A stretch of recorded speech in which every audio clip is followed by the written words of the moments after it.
Welcome to another deep dive. Today, we're looking closely at Nigeria, such a dynamic nation. Always seems to be navigating some complex stuff, internally and, globally too. We've gathered quite a stack of recent material. Headlines, reports, some local stories, even a bit of history mixed in. Our goal here isn't just to read you the news. It's to dig in, pull out the key insights. Though, why this matters from all these different reports, think of it like a guided tour, give you a really solid perspective on what's shaping Nigeria right now. Yeah, and what's really interesting is how all these pieces connect, isn't it? You've got national government decisions, local community issues, economic changes, social trends, even how Nigeria fits into the world picture. We'll look at the specifics, sure, but also connect them back, help you kind of grasp the bigger narrative of a nation really in motion. Exactly. So let's get started. Let's unpack this collection and see what stories jump out. Maybe we should start with something that pops up again and again in our sources. National security.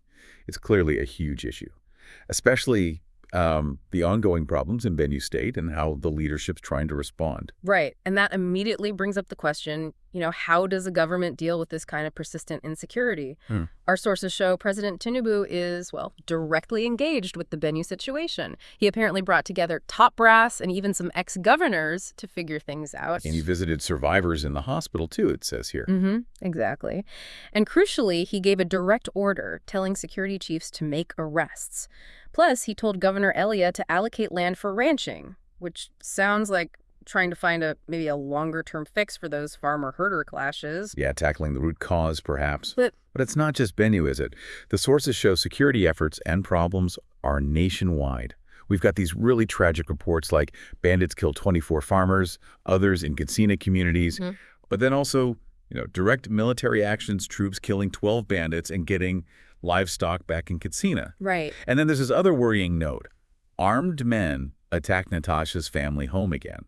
It just highlights how varied these security problems are. It's not just one single thing. You see the military involved, yes, but then you also have these deeply regrettable incidents, like that deadly drone strike in Tudumbiri. Oh, that was the accidental bombing, wasn't it? Yes, exactly, during counterinsurgency. And the FG, the federal government, delivered aid, but only months after. Yeah. It just underscores the sheer complexity of trying to keep the peace and protect people. Absolutely. And sort of related to state security, but on the legal side, the sources mention the DSS, the Department of State Services, telling a court that Nnamdi Kanu's radio transmitter import wasn't authorized. Ah, okay. So legal process is tied into security ops, too.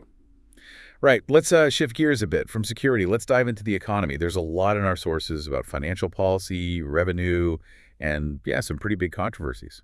Yeah, financial stability and transparency seem to be really central themes right now. You can see clear efforts to, one, boost government revenue, and two, tackle financial mess-ups. Like the tax reforms. Exactly. That's a big one.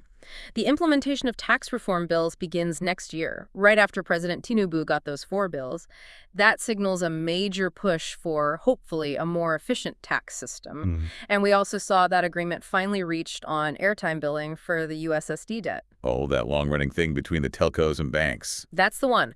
Resolving that unstructured supplementary service data debt is actually a pretty positive step for the financial sector, things moving forward. Okay, but here's where it gets, really interesting. I think the sheer level of scrutiny on big financial players and government agencies. Oh, absolutely. I mean, look at the Senate giving the NNPCL, the Nigerian National Petroleum Company, just 1 week to account for.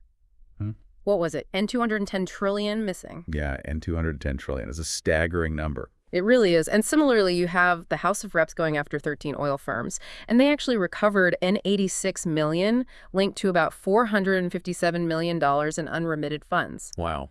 And then the EFCC, the Economic and Financial Crimes Commission, arrested an ex-Clateau speaker and others over an alleged N2.5 billion scam. So a lot of action on the anti-corruption front. It certainly looks like a determined effort, yeah, though obviously challenging.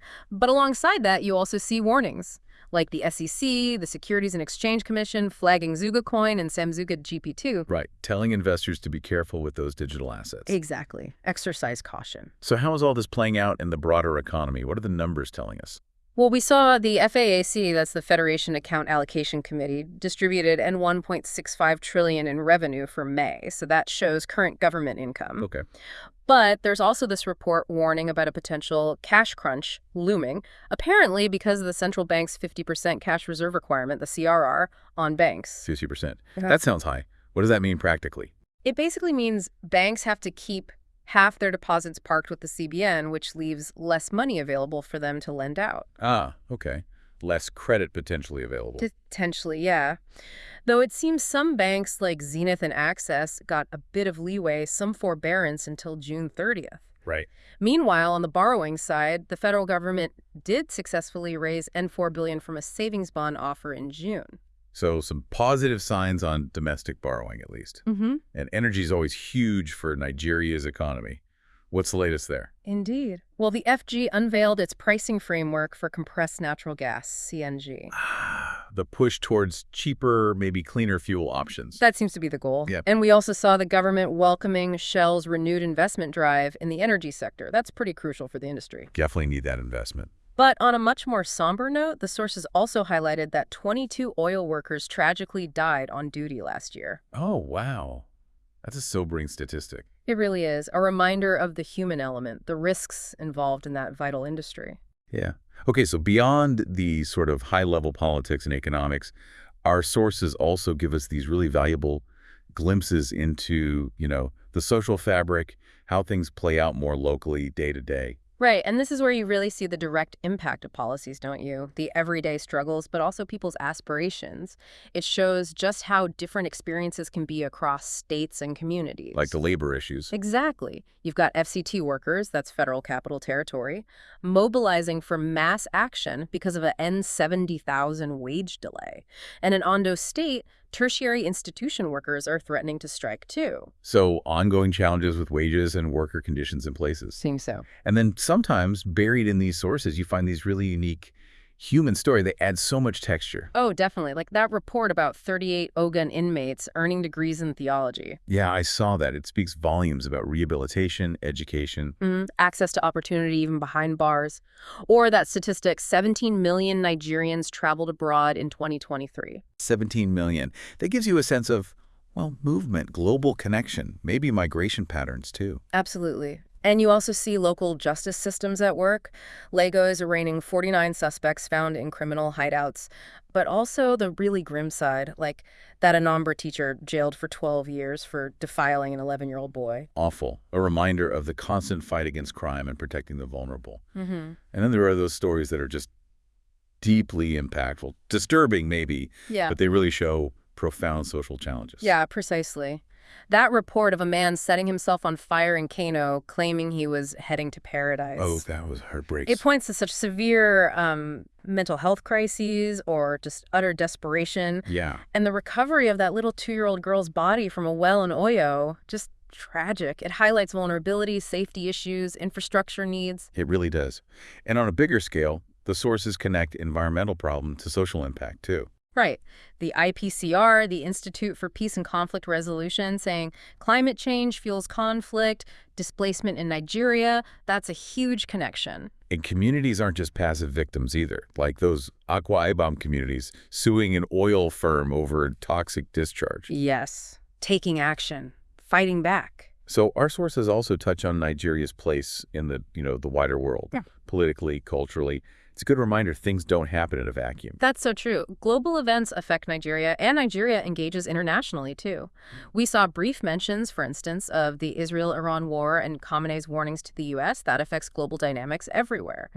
And news about DR Congo and Rwanda planning to sign a peace accord in the U.S. that's significant for stability in Africa. Right, regional implications. And closer to home, there were reports of Ghanaians protesting in Abuja over alleged state-sponsored harassment. That points to tricky diplomatic relations sometimes, even within Africa. Yeah, and Nigeria pushing back too, right? Tugger, the foreign minister, criticizing a potential U.S. visa restriction plan. Exactly, showing Nigeria asserting its position on the international stage. And speaking of broader context, one source had this really powerful historical note from the continent. Ah, yes, the Natives Land Act in South Africa. This day in 1913. Yeah. A really foundational piece of apartheid-era legislation, wasn't it?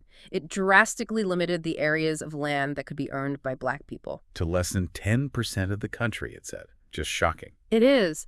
And it stayed in force until the 1990s. Having that historical nugget in our sources really underscores the long, long shadow of those colonial-era policies on land, on social structures across the continent, even today. Yeah, it provides such important context. So if we try and sort of tie all these different threads together, what we've really seen today is this multifaceted picture of Nigeria, right? It's a country grappling with really deep, complex security issues. At the same time, it's managing these ambitious economic reforms, trying to get its finances in better shape. And navigating this incredibly dynamic social landscape, you see struggles, but you also see resilience. And all of this while staying connected to and affected by the wider world. So what's the big takeaway for you from this deep dive? We've covered quite a range: presidential orders, huge financial probes, local community issues, global politics, even that bit of history. It really does feel like a shortcut to getting a handle on a nation that's constantly moving. It does, and I guess it raises an important question for anyone consuming this kind of information, doesn't it? How do you look past the daily noise, the headlines, to spot those deeper trends, the things that are really shaping where the country is heading? That's a great question. And maybe it connects to that bit of wisdom from one of our sources. Nothing ever goes away until it has taught us what we need to know. So what new lesson, what new understanding about Nigeria has this deep dive offered you today? Keep exploring, keep asking questions. We'll see you next time.